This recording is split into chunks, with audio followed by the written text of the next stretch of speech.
Hello students, Hindi Gurukul channel आपका हार्दिक स्वागत करता है। इस वीडियो में प्रस्तुत है कक्षा 10वीं स्पर्श भाग 2 का पाठ बड़े भाई साहब, जिसके लेखक हैं प्रेमचंद जी। छात्रों, इस वीडियो में मैं आपको पाठ की समरी यानी उसका सार समझाने वाली हूँ और ये भाग 1 रहेगा। भाग 2 में प्रश्नोत्तर होंगे। वो वीडियो भी जब बन जाएगी तो इस वीडियो के नीचे उसका लिंक दे दिया जाएगा, आप उसे भी अवश्य देखें। तो आइए समझते हैं पाठ का सार। लेखक कहते हैं कि उनकी उम्र 9 साल है और उनके बड़े भाई साहब की उम्र 14 वर्ष। दोनों भाइयों की उम्र में 5 वर्ष का अंतर है और वे कहते हैं कि दोनों भाई जो हैं वो छात्रावास में रहकर पढ़ाई कर रहे हैं, घर से दूर पढ़ने के लिए आए हैं। लेखक 5वीं कक्षा में हैं और उसके भाई साहब 9वीं कक्षा में हैं। और भाई साहब जो है वो पूरे समय पढ़ते ही रहते हैं, हमेशा अध्ययनशील रहते हैं, कुछ ना कुछ पढ़ते रहते हैं और जब पढ़ पढ़ कर थक जाते हैं तो फिर विश्राम के दिन समय वो क्या करते हैं, अपनी कॉपी किताब के हाशियों पर, हाशिया किसे कहते हैं बेटा? हाशिया का मतलब है मार्जिन, जो आपकी कॉपियों में बना होता है, उसमें वो चित्रकारी करते रहते हैं। उसमें वो किसी जानवर के, कुत्ते बिल्लियों चिड़ियों की तस्वीरें बनाते हैं या फिर कोई भी इबारत यानी कुछ भी ऐसे शब्द और कोई वाक्य कभी ऐसे लिखते रहते हैं जिसमें कभी कोई तालमेल भी नहीं होता। तो कई बार लेखक ने कोशिश की कि वह समझे कि भाई साहब ने ये क्या लिखा है, लेकिन कभी कभी वो कहता है कि मेरे को तो ये समझ ही नहीं आया कि उन्होंने इसका मतलब क्या है, क्या लिखा है। तो इस तरह से दोनों भाइयों में ये अंतर था कि बड़ा भाई जो था वो पढ़ता रहता था और छोटा भाई जो था उसकी खेल कूद में बहुत रुचि थी। छोटा भाई हमेशा खेलने की ही बातें सोचता और हमेशा जब भी उसे मौका लगता तो वह खेलने चला जाता और हॉस्टल से बाहर जाकर हमेशा खेल कूद में लग जाता। क्या करता था? खेल कौन से खेलता था वो? कभी तो फाटक पर झूलते थे, जैसे कि फाटक को, इस हॉस्टल के फाटक को समझ लिया मोटर कार है, उसे आगे पीछे घुमाते थे।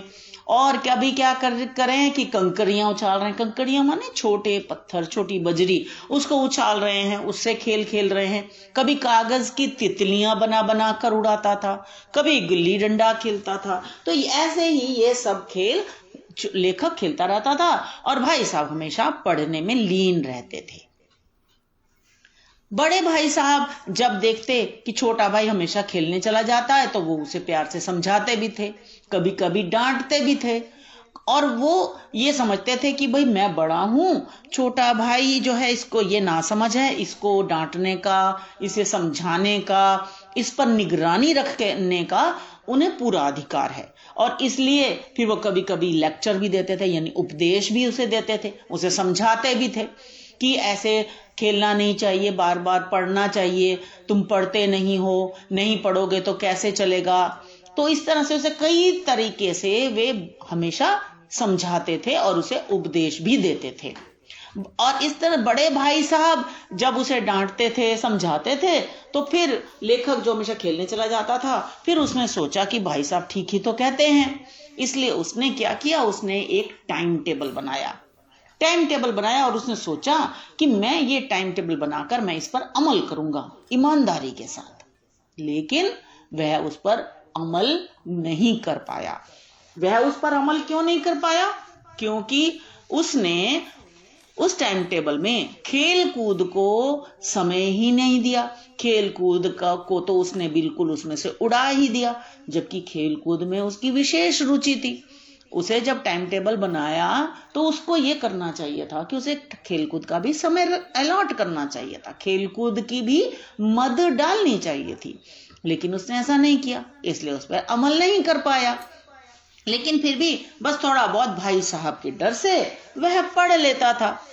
फिर क्या हुआ? सालाना इम्तिहान यानी वार्षिक परीक्षा हुई और भाई साहब इतना पढ़ने के बावजूद फेल हो गए। परंतु लेखक थोड़ा बहुत पढ़कर भी कक्षा में अव्वल आया, प्रथम आया। अब जब प्रथम आया तो उसे तो बड़ा ये अपने आप को वो समझने लगा कि भाई मैं तो बहुत ही पढ़ाकू हूं और मैं देखो थोड़ा सा पढ़ता हूं, मैं तो प्रथम आ गया। और उसे घमंड हो गया घमंड होने पर वह ये सोचने लगा कि अब तो मुझे खेलने जाने से क्या रोकेंगे भाई साहब। तो वो खेलने जाने लगा चोरी छिपे।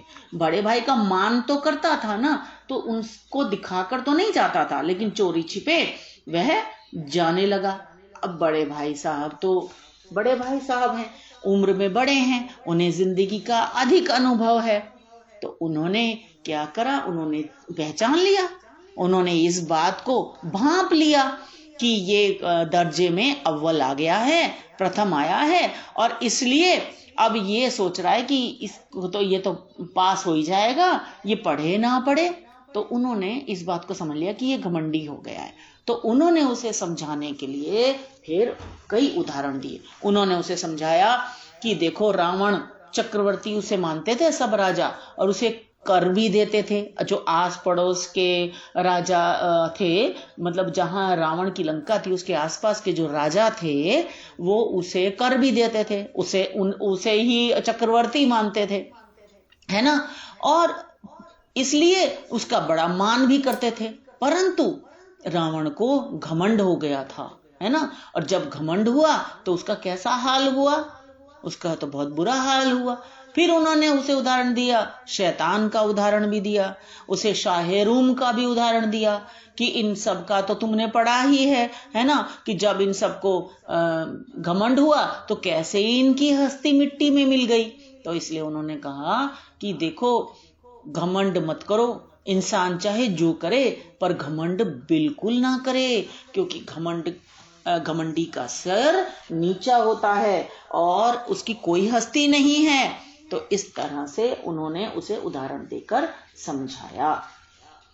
उन्होंने फिर उसे ये भी कहा कि देखो, मेरी पढ़ाई तो बहुत कठिन है ना। और फिर उन्होंने ये भी कहा, कहते हैं कि देखो, मैं कितना कितना पढ़ता हूं, है ना, सब हमेशा पढ़ता ही रहता हूं, क्योंकि शिक्षा की नींव मजबूत होनी चाहिए, विषय को बार बार पढ़ना चाहिए, तभी तो वो याद होता है।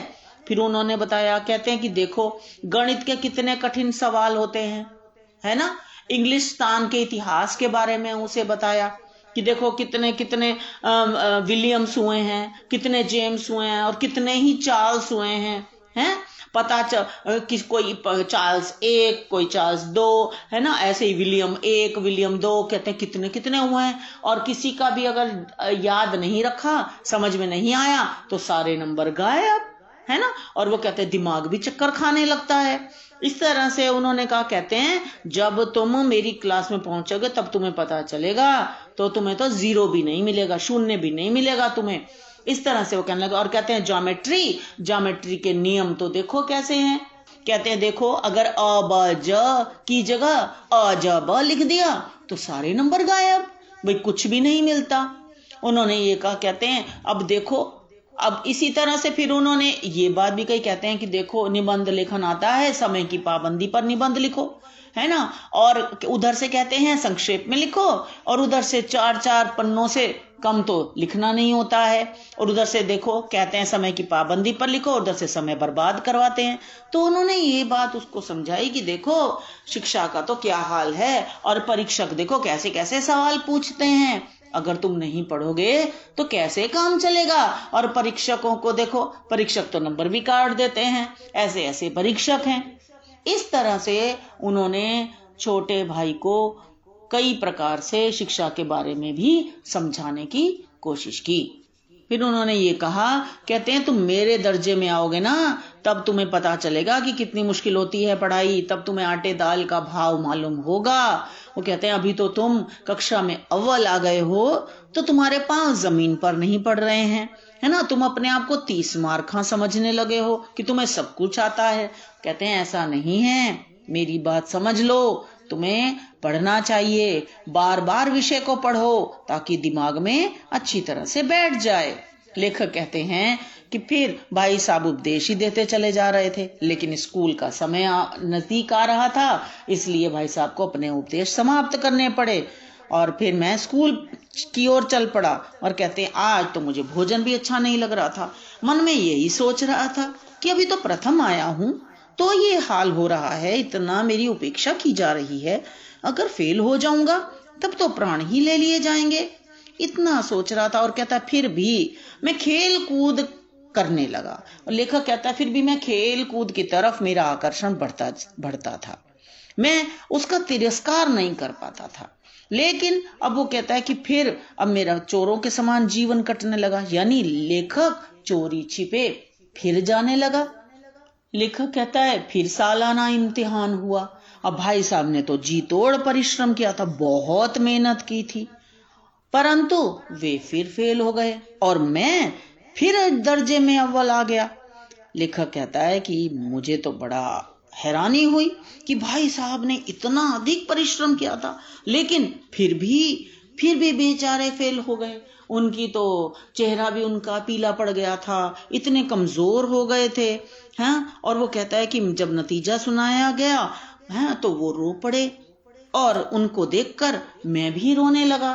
फिर लेखक कहता है लेकिन किस्मत का लिखा कौन मिटा सकता है, भाई साहब तो फेल हो गए। लेकिन लेखक कहता है कि अब मेरे और भाई साहब के बीच एक दर्जे का अंतर रह गया।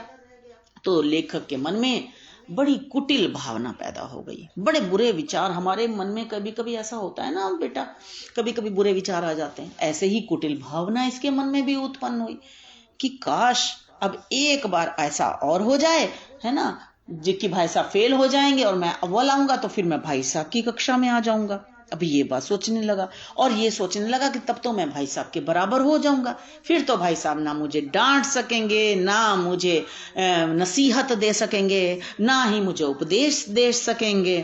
फिर उसे लगा कि नहीं, अगले क्षण ये प्रतीत हुआ कि नहीं, ये मैं क्या सोच रहा हूं, मैं इतनी गलत बात सोच रहा हूं, मेरे मन में ऐसा सोच रहा हूं मैं भाई साहब के लिए, ये तो बहुत गलत है। और उसने अपने दिलो दिमाग से ये विचार हटा दिया और फिर वो अपना अब ये सोचने लगा भाई साहब के प्रति कि मुझे इनके प्रति मुझे थोड़ा सहनशील होना चाहिए, मुझे भाई साहब के मन को समझना चाहिए, उनका आदर करना चाहिए। और उसे भाई साहब पर तरस भी आने लगा।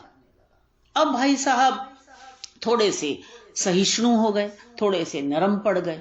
और जब नरम पड़ गए, क्योंकि बेचारे फेल हो गए थे, तो थोड़ा सा मन भी उनका उदास था। तो अब लेखक सोचने लगा कि अब तो मुझे और आजादी मिल गई, और लेखक की आजादी वास्तव में बढ़ गई। अब वो चुपके खेलने और जाने लगा। अब वो ये सोचने लगा लेखक कि मैं पढ़ूं या ना पढ़ूं, पास तो मैं हो ही जाऊंगा, ये बात सोचने लगा और इस वजह से वो खेलने जाने लगा। अब लेखक को पतंगबाजी करने का नया शौक लगा, कनकौवे उड़ाने का। कनकौवे का मतलब है पतंगे। कनकौवे उड़ाने का नया शौक लग गया और वो चुपके मांझा देना, कन्ने बांधना, है ना, और टूर्नामेंट की तैयारियां करने लगा। ये सब चीजें चुपके करने लगा। और वो क्योंकि भाई साहब को ये दिखाना नहीं चाहता था कि वो फेल हो गए हैं और इस वजह से वो उदास जो हो गए हैं, तो उनकी मजबूरी का मैं फायदा उठा रहा हूं, तो इसलिए वो उनको ये दिखाना नहीं चाहता था।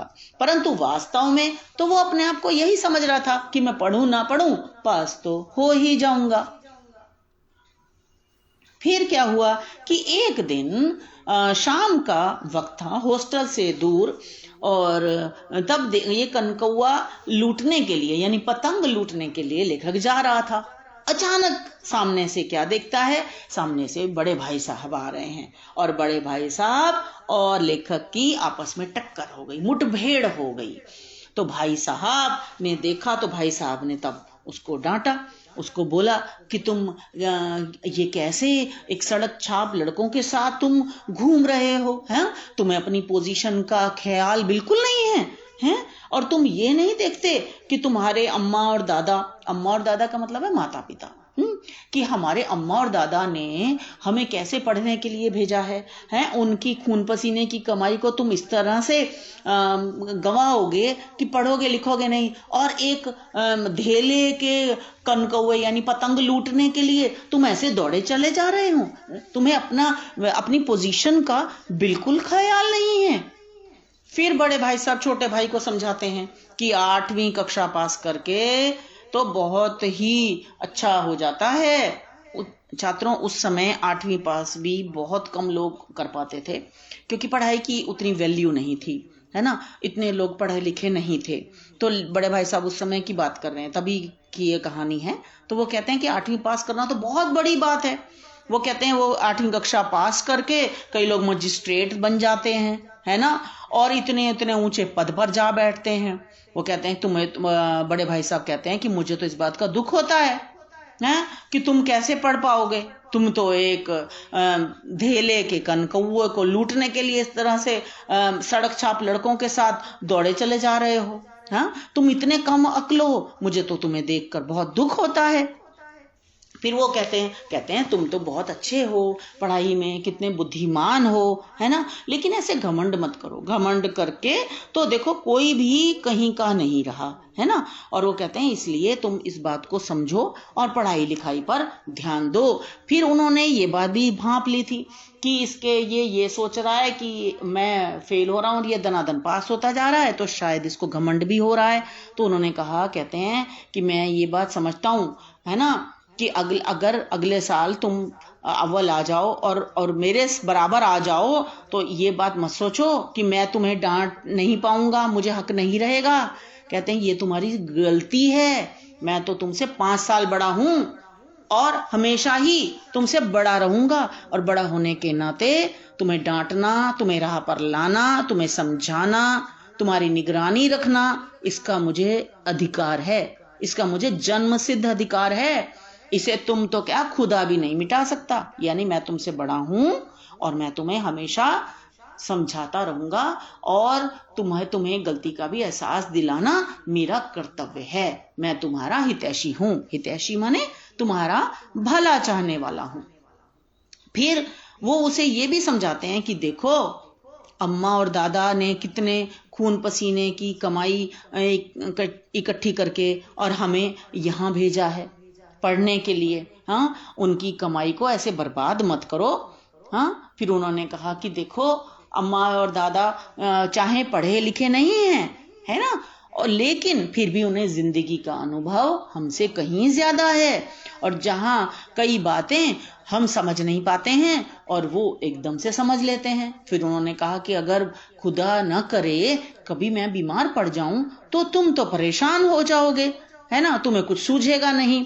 परंतु तुम्हारी जगह अगर दादा होंगे यानी पिताजी होंगे तो वो घबराएंगे नहीं, है ना, और मेरा इलाज भी तुरंत हो जाएगा। तो कहते हैं कि देखो हम लोगों को भी जो पैसे भेजते हैं अम्मा दादा, हम तो महीने से पहले ही खत्म कर लेते हैं। फिर हम नाई से भी मुंह चुराते फिरते हैं, है ना, हमें घर का खर्च चलाना भी, हमें अपना यहाँ का खर्च चलाना भी नहीं आता। लेकिन दादा ने कैसे थोड़ी सी कमाई से पूरे घर का खर्च चलाते हैं वो। तो इस तरह से उन्होंने उसे समझाया कि देखो अम्मा दादा भी उम्र में हमसे बड़े हैं, उम्र का अनुभव, जीवन का अनुभव उन्हें हमसे ज्यादा है, इसलिए वे भी हमें समझाएंगे और उन्हें हमसे ज्यादा बातें पता हैं। जहां हम पढ़े लिखे उनके बच्चे भी उतनी बातें नहीं जानते जितनी वे जानते हैं। फिर बड़े भाई साहब ने हेडमास्टर साहब का भी उदाहरण दिया कि हेडमास्टर साहब जो हैं हमारे, वो ऑक्सफोर्ड से एमए पास हैं, परंतु अपने घर का खर्च नहीं चला पाए, और उनकी बूढ़ी अनपढ़ माँ ने जब से अपने हाथ में घर का खर्च चलाना लिया है तब से उनका घर खर्च देखो कितने अच्छे तरीके से चल रहा है। इस तरह से तुम ये देखो कि माता पिता और बड़े हमसे उम्र में जो बड़े होते हैं उन्हें जिंदगी का अनुभव ज्यादा होता है, इसलिए उन्हें हमें समझाने का, हमें राह पर लाने का पूरा अधिकार होता है। इस तरह से फिर उन्होंने थप्पड़ दिखाते हुए भी उसको कहा कि मैं चाहूं तो इसका भी प्रयोग कर सकता हूं, मैं जानता हूं। फिर उन्होंने ये भी कहा कि मैं जानता हूं तुम्हें मेरी बातें जहर के समान लग रही होंगी, लेकिन मैं सही कह रहा हूं।